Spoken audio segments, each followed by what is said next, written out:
Hello, boys and girls. It's time once again for Rick's Horror Review Show. That's Rick's Rated R Horror Review Show, where we review, of course, horror movies. You know this by now, but we love horror movies around here. Shit that deals with demonic possession, fucking demons, ghosts, skeletons, reanimated bodies. Ooh, reanimated bodies. We should do a zombie movie. I love that shit. Creeping behind you, eating your brain. Oh my goodness, what an amazing genre. Tonight's episode is La Huesera, the Bone Woman. That's La Huesera. Thank you for that. I appreciate that. That's right, La Huesera. I know, I really try really hard at my Spanish. I took it for 5 years. Well, thank you. We appreciate that here. You're welcome. You know this by now. You know our format. We're going to talk about the things I liked. Then I'm going to talk about the things I didn't like. We'll get into the story some. And it's a short story. And then we'll give this movie a review. We'll see how long we go with this one. Because, there wasn't not a long story. I felt like it dragged on a little bit. But let's talk about the things I liked. The movie had an interesting story. I'll say that much. An interesting story from the perspective that it's not one of the typical cookie cutter stuff that Johnson's always recommending we do around here. You know Johnson, the guy with the worst ideas in terms of movie. Yeah, you know who I'm talking about. Shut your mouth, Johnson. I've had enough of you. Don't make me come over there. That's Johnson. Anyway, sorry about that. So Johnson always has the worst idea in terms of writing and putting films together. But thankfully, this wasn't written by him. It was actually written by somebody else. This movie is written and directed by a director and writer named Michelle Garza Cervera. It's just her first film as a directorial debut. And I really enjoyed the story in terms of how different it was. I wouldn't per se that I enjoyed the story in general. I enjoyed the fact that it was different. Ha! How's that? I can say that, right? My fucking show. So we're going to do a spoiler-full review of the story. Okay, so that's, I also liked, it's not one, I also liked one more thing. I liked the shots. Some of the shots were really interesting. It always felt like you were there with the characters, experiencing what they were experiencing, even though sometimes it just, But we're talking about the things I like. So I like the shot. I like the fact that the movie represented Mexico as Mexico should be represented, as just another country. Not with some weird yellow fucking filter, like we saw in Saw. And the Spanish spoke. And this movie's in Spanish, I must warn you. I had Spanish. Yes, that's right. And you can put Spanish subtitles or English subtitles. Either one's fine. And if you're in other countries, I'm sure there's subtitles in your language too. So, interesting film. Definitely a different type of story. Great shots, great representation of Mexico, and honestly, well acted. I don't know any of these characters, which I also enjoy, or rather, I don't know any of these actors, which I also really enjoy because I feel like it really allows me to get lost in the reality of who they are, and they're real people to me. And I really like that about using unknown actors. It's interesting. Okay, so good representation, good acting, good shots, good cinematography. This is obviously a very low budget film, but the budget is very well spent. Not like Pet Sematary. That felt like a high budget movie that was mismanaged, and they wanted to do a really terrible job with the special effects. Let's talk about the things I did not like. I didn't really like the story. But you said you liked the story.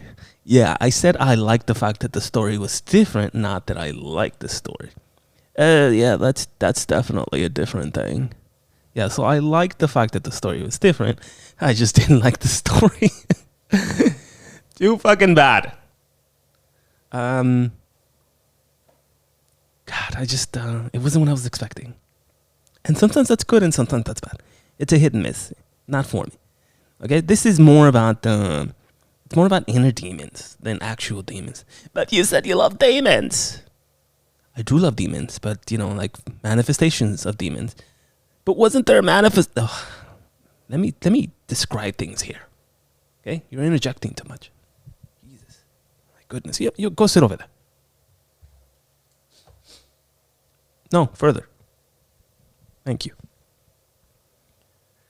So this is more about the inner demons, and as opposed to like, oh, some demon from the 17th century, before fucking the Spanish came over, or some shit like that. No, this is more about like the kind of personal demons people deal with, the shit that we all deal with, our traumas, our difficulties, everyday life sort of thing. And actually, speaking of drama, there's also trauma.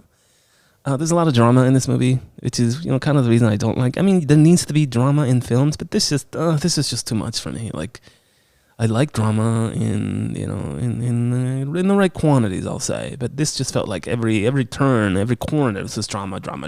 Like, the character's just very, very dramatic. And I don't like that. It's too much. I want a character that solves problems, pragmatic. Like Victor from The Exorcist. Pragmatic dudes. He's just out there just trying to solve shit. This character is more like in touch with her feelings and fighting those feelings and finding the inner demon. And, it's just not my cup of tea. I'm sorry. What can I fucking say? If you like that kind of shit, that's fucking great. And you like slashers, that's great. I don't like slashers. They don't do it for me. I don't like, overly dramatic horror fucking movies. The little drama's good, but too much fucking drama, it's not good. Well, let's move on. Let's talk about the story. Well, the story is actually, it's very short. It's a woman dealing with inner demons and her sexuality. And the story. Really? Well, I mean, what else? Do you have something else to add? This is a woman who is, okay, fine. Well, delve a little deeper, like in school, right? When you answer a question. Do you think that this movie was good? Or do you think that this movie was bad? Well, I think this movie sucked. Okay, but why? Oh, but why? Must I tell you? Must I tell you why? Fine, I'll tell you why. Let's go to the story. So this is a Valerie. And, and I'll talk about the shots a little bit. They open up with a shot of her visiting this enormous Virgin Mary statue. I've never seen it. I don't know if this actually exists. And if this is in Mexico, it's this gold-plated Virgin statue. And in this part of the story is that she's trying to get pregnant. And somehow, and again, this is my interpretation. She's trying to get pregnant. And I think she's fighting her sexuality. Or she's trying to be something she's not. Because later we find out that she actually had a girlfriend, Octavia. And, but now she's with her husband, Raul. And they're trying to get pregnant. And they get pregnant. And, but for some reason, that she's still fighting these evil spirits and these evil demons that are tormenting her. But they're not actual physical demons or things. I think they're just her projecting her feelings and her emotions, and and that's where the drama is, because there's shots of her seeing visions, but I think this is mostly her inner demons as opposed to an actual manifestation of a demon. But there's there's I can't even speak, oh my god, there's shots of her and this thing following her around her apartment at one point, but again, it never really felt scary to me personally, and it never really felt like it was an actual demon. I always felt like it was her projecting her thoughts and her ideas, and Raul himself, he's the character that doesn't see those things either. She's alone in seeing these demons and these possessions, or this demon, I should say. She's the only one that sees it, which to me leads me to believe that she's fighting an inner demon as opposed to some malevolent entity. No one sees the entity. No one is threatened by the entity. The only person who sees it is her, and the only person who fears it is her. So to me, that's an inner demon. She's seeing things, and she's fighting her, her thoughts, and she's fighting her emotions, and I think she's coming to terms with her sexuality, perhaps, because, I guess she wants to get pregnant, she wants to have a child with Raul, and she does that.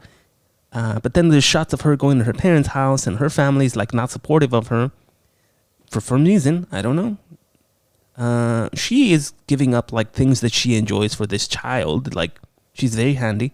She's a very handy woman, so this is not like a traditional role sort of stuff, like the dude doesn't do any of the handiwork. This is all Valerie. She's doing all the handiwork. She's a woodworker. She is a knitter. She can paint. She does all kinds of stuff. And I think she's just, maybe not happy with her life. But for some reason wants to get pregnant, and maybe she wants to try this, being a straight couple with a man or something. I don't know. This is my interpretation. And she gave the old college try. We're going to try to see how this works out, huh? All right. But her family doesn't like it. And they even at some point bring a story up where she dropped a child, obviously by, accident. And they're having a meeting at like the parents' house, and the sister's like, "You're having a kid? What the fuck? That's why you?" Which maybe implies to the fact that maybe she never showed any signs of being interested in children the way that she did, or maybe they thought that she would never have children because of the way that she was as a child. I don't know. They don't really say. But anyway, they don't believe, or rather, they don't agree with her having a kid. For some reason, they let her babysit in one of the scenes later, and this is where the demon manifestation comes into place.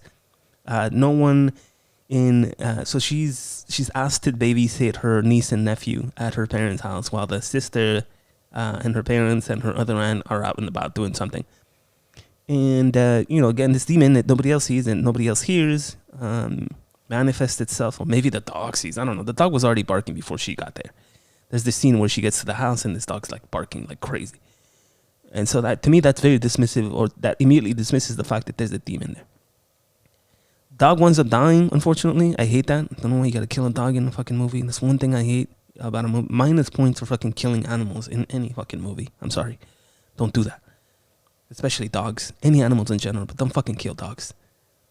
I love fucking dogs. Okay? Don't do that shit. Don't kill animals. Anyway, there's, the manifestation of the demon is at the parents' house, and no one sees this fucking demon. She's super fearful, and, unfortunately, she winds up hurting her niece and her nephew, physically hurting them because, she's seeing things. And this is before she's pregnant at this point. This is before she has the child. A couple scenes later, she has her child, and now she's dealing with more drama and more trauma. I think it's probably called postpartum depression. Yes, that's actually what it's called. And she's dealing with postpartum depression, and at one point that you see her, you don't see her, but you see her taking her child from her crib. She has a daughter, and then putting her in the refrigerator. I mean, if that isn't fucking postpartum, trauma, I don't know what is. It's like, was that really a fucking demon doing that shit? No. And they hint at the fact that it was a demon, like there's like these little fucking hands in the crib, but I'm not buying it. All I see is a woman in distress. I don't see horror. I see a woman who needs help, who has like psychological issues, who has emotional trauma, who has psychological trauma from the way that perhaps her parents treated her, from the fact that perhaps she wasn't accepted as having a relationship with a woman before. Maybe, I don't know. Social standards, they change. And that's what I see. That's what I read into. I don't see a demon. I see a woman struggling with trauma. And I skipped the shot. I skipped the shot of when she's struggling with more drama. She goes to see her old girlfriend, and they want to get in sexual. That's right. There's sex in this movie, children. You better cover your eyes. Hey, you, cover your eyes. Don't look at this. That's two women doing things that you shouldn't see. Got it? Oh, I don't care. Even if it was a man and a woman, you still cover your eyes. You can't see this. So she goes and visits her old girlfriend, and she's, I guess, still in love with her, and maybe, again, dealing with her sexuality. Maybe she's bisexual, maybe she's gay, maybe she's, who knows? But I think there's the struggle there, and that's what she's dealing with, and, and that sucks, and it's, drama and demons, but not the kind of demons I was expecting. Not my cup of tea. This felt like a drama, not like a horror movie. Anyway, she has the child, and as I just mentioned, she puts the child in the refrigerator, and again, still dealing with postpartum trauma. And at some point, she sets like the crib on fire somehow, because by the way, she's a smoker, smokes while she was pregnant too. And now the husband is aware of the fact that she had a little rendezvous with her old girlfriend, and now they're not on like the greatest of speaking terms. And that's the movie. A couple of scenes later, you see her finally, I think perhaps, actually, no, I lie. There's a scene where she goes to see, one of these, medicine women, and they're performing their rituals, and this is how I saw that. They're performing a ritual on her, and they very well know that she's just dealing with inner demons and trauma, right? And you see a shot of her, what I call her inner self, being broken by really getting rid of her shelves and getting rid of her trauma, because she doesn't visit like doctors, she doesn't take medications. This is the way that it's dealt with there.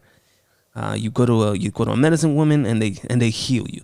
But the healing process itself was her getting rid of that trauma, her realizing that she was traumatized by whatever experiences she's had, her dealing with her sexuality perhaps, and then just accepting things and accepting the trauma and accepting the fact that being a mother is not necessarily for her, and that it's not an easy thing, and then maybe she's not interested in being with her husband, and maybe she wants to be with her old girlfriend, and then that's okay, and that she learns to accept herself, and so she comes out of this ritual as a changed woman, as the woman that I think she wants to be for, the hour and 30 minutes that this movie runs.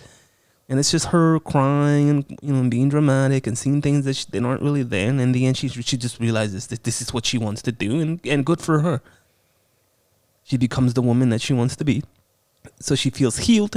She leaves that place. And the last scene of the movie is her, leaving her and leaving her apartment or her house, leaving her husband with the child, and then moving out.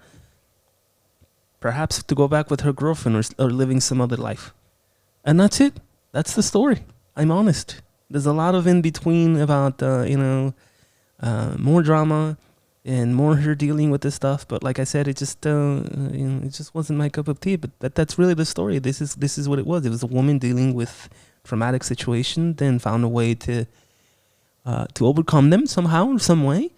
And a lot of good stuff. Again, a very different story. I don't think I've seen. I said I would call it a horror movie because she was seeing things. Even though I think they're inner demons, I'm not going to be dismissive. Come on, we're going to accept it in the pantheon of horror movies. But I think it was very dramatic, and a woman who's dealing with trauma. I couldn't see it. I couldn't see it as a horror film. I saw it as a woman who needed help, is what I saw. A woman who needs help.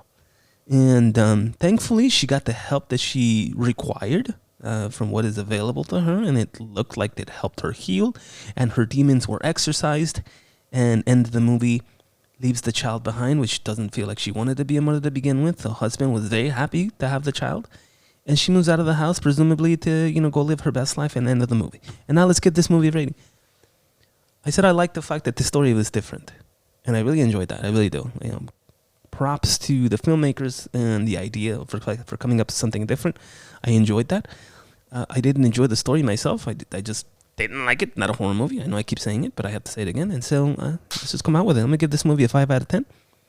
A good representation of Mexico. Good that it's a different story. Not my cup of tea, but hey, I saw it and it was an interesting experience. And if you're interested in more of a inner demon, personal demon kind of story, then this is the story for you. Go check it out. This movie is on Amazon, I think. You can find this on Google TV, if I'm not mistaken. But that's it. End of story. 5 out of 10. Didn't really like it that much, but not the worst thing I've ever seen. Good story.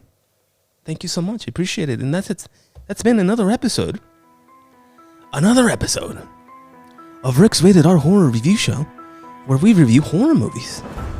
And until next time, thank you so much.